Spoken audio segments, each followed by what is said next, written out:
In the past week, we've reported 5 people trying to bring contraband into the Oklahoma State Reformatory. And according to law enforcement and court documents, they see cases like this every week, and it's all orchestrated from inside. It's a big problem for us from this standpoint. Presently, the Greer County Jail holds 36 prisoners. Today, there are 41% of those are people that are charged with making prison drops or bringing contraband into the prison. That was District 3 District Attorney David Thomas, who says the reason for the copious amount of people that attempt to smuggle in contraband is money. And I'll give you an example. These people that are trying to smuggle in the contraband, for the most part, half of them are prior prisoners. Meth by the ounce on the street will run about $360. If you get an ounce inside the walls and you break it down and sell it, you can make $30,000.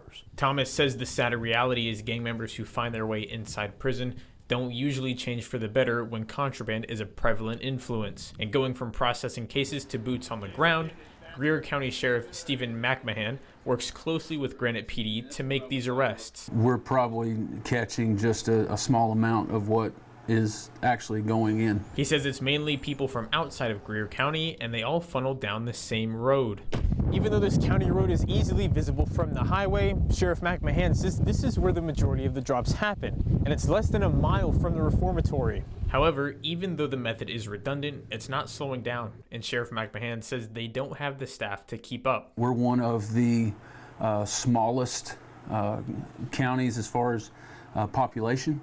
We're also one of the smallest counties as far as law enforcement personnel. He says there's enough drug addiction on the outside, and to bring these things inside prison walls only jeopardizes the integrity of the facility. I reached out to the Department of Corrections about the issue, who sent the following statement, quote, "The Oklahoma Department of Corrections continuously combats contraband introduction at all facilities statewide. We have special teams and all our dedicated employees who stay vigilant, ensuring to stop as much contraband as possible from entering our prison. We work closely with the local police and sheriff departments to apprehend people involved with contraband and sincerely appreciate their help. We could not do it without them." Thomas and McMahon say there is not a permanent solution to this problem. However, it's not going to slow them down from deterring this crime.